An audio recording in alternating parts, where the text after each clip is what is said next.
My name is Stephen Thompson, and I served in the United States Army as an airborne Ranger infantryman. My rank was an E4, which means I was a specialist. James Butler, Army National Guard, 6 years, specialist. I was Gunnery Sergeant Schulteis in the Marines, and everyone called me Gunny. Kelly Snyder, Army Sergeant. Chris Moritz, I was in the United States Air Force. I was a weather observer and assistant supply custodian for my unit. I'm Specialist Seer. My name is Travis Gundrum. I'm a United States Marine, and I was a corporal. I enlisted in the Air Force in 1991. One of the major reasons I enlisted was because my grandfather served in World War II, and he was part of the D-Day invasion. So I felt the desire to serve, to try to live up to his name. So I was in the Army. I was Air Assault, Airborne, and HALA qualified. I actually joined after I graduated from college. I had always wanted to be in the military, and I guess I was always just kind of scared to do it. Couldn't find a job that I was interested in, so one day I just enlisted, went home and told my mom I enlisted, and went from there. I enlisted in the Marine Corps because when I went to college, I was immature and failed out of school because I didn't study. I just played around too much, and I needed to get myself some discipline, and I thought the Marines would do that for me. I served in the United States Army. When I was in high school, I originally was going to go right out of high school, but I played in a summer ice hockey league, and I hurt my knee, and so I wasn't able to ship out at the time, and so I just went to college as my plan B. But after 9/11 happened, I was contacted by the Army to come back in for a reevaluation. I wanted to find a way to pay for college, but then 9/11 happened. But when you see the events of that, it was just, there was a fire. If you're gonna get revenge, you join the Marine Corps, and if you really wanna get into a fight, you join the infantry. And so that was really what I did. My dad was in the service for 36 years, and I felt like I needed to be a stronger and better person. I enlisted in the early 80s, and that was still some of the feelings of the Vietnam War. A lot of my friends were like, "What are you doing? You can't do that." But I needed it for myself. But nowadays I can't tell you how many times I get thanked for my service. There's a huge difference in the culture about how military service is really important and good for the country. I feel that the soldier is continuing to be viewed upon now more favorably. I think a lot of people still consider the military as like a backup plan. Like if they drop out of high school or something like that, they can always rely on the military. And that's just not the way it works anymore. You have to graduate high school. They don't even let you do the equivalency thing anymore. So I think just changing the attitude that, you know, the military wants to have the best of the best, the smartest, the toughest, the people who are going to be able to go out there, because there's so much going on now with all the technology, with all of the political aspects of things now. You just really have to be careful. I would say probably the biggest thing that I've noticed was just 9/11. There's a different outlook on why we should serve, or why we should be careful with our service and things that we do. All in all, I think people are very proud of those who serve in the military, very respectful.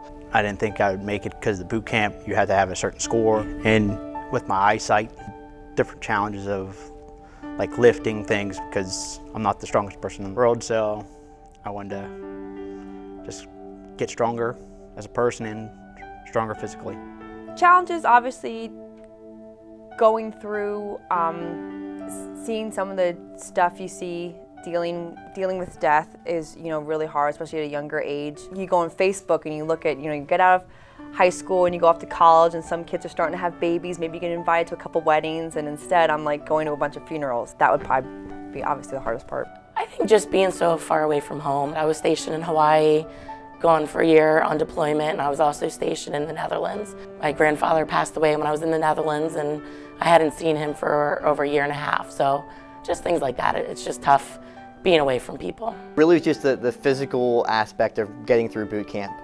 I was a geeky kid when I was in high school, and so I had a lot of people saying, "There's no way you're going to make it, no way you're going to make it." So just having that determination to kind of push through and do the best I could. That was definitely the hardest part, especially Marine boot camp. It's 13 weeks. It's the longest. It is the most brutal, and they just find new ways of torturing you. And if you figure out how to get past that, it actually turns into a lot of fun. Veterans Day means to me is, I think the biggest thing is I look back to my grandfather. Just the things that he went through to wind up in that situation. There was an instance where he was supposed to deliver a message, and he never volunteered for things, but there was this instance where they asked for a volunteer and he volunteered. And he was in a foxhole, And so all his buddies had their foxholes dug around him and things like that. So he got out of his foxhole, he went to deliver his message, and when he came back, his whole unit was dead. I just can't imagine, you know, what that was like for that guy. And then when I look back on it, you look and you see that split moment, that was huge for me. And so anyway, you have to respect the things that those guys go through, and you know, so it's sort of emotional to me. Veterans Day is super huge to me. It's very important because it's that day to reflect, that day to remember any war that's been fought that got America to where it is today with all the freedom and all the choices that we have. It's a day to remember the people that sacrificed their lives so we can have what we have today. Veterans Day is almost indescribable. I just feel so humbled by it. I enjoy it because it gives me opportunity to text and email and talk to my family and friends that have served or are still currently serving, and just thank them for their service and their continued service, as well as just to the vets I'll talk to that day, just to give honor to a group of men and women that we share a bond. We're brothers and sisters in arms, and we always will be. For me, it gives me time to reflect on some of the friends and colleagues that I've known in the military, and also people that have lost their lives in the military. I just think it's a special day to honor those who were willing to risk their lives for our great nation. I just think it's important to recognize those people. So Veterans Day for me is a day that I think veterans are supposed to actually go out and tell their story. For me, it's really helped get past some of the demons that I had to deal with. And I think it really is a day that, you know, as a nation, we should kind of thank those people who came before us. To remember that the men and women today especially all volunteered. No one was drafted. Everyone decided to go.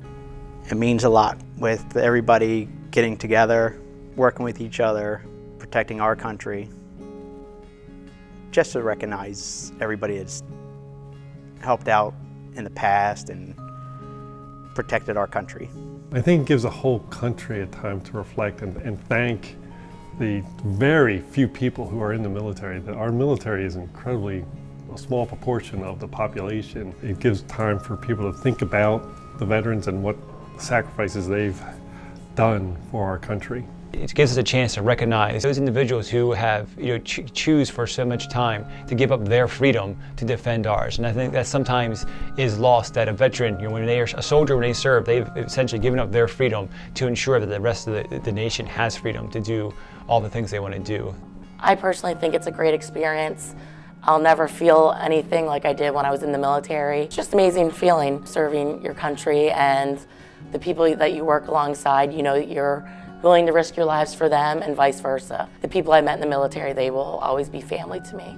I think it's an amazing stepping stone. The whole time I was saving money for college. I got the GI Bill, I got benefits from being in the military and going overseas. I have my stuff set up financially. It set me up as a leader. It instilled those values, and like I said, it really set me up. Going to the military was smart for me because I knew it would help me.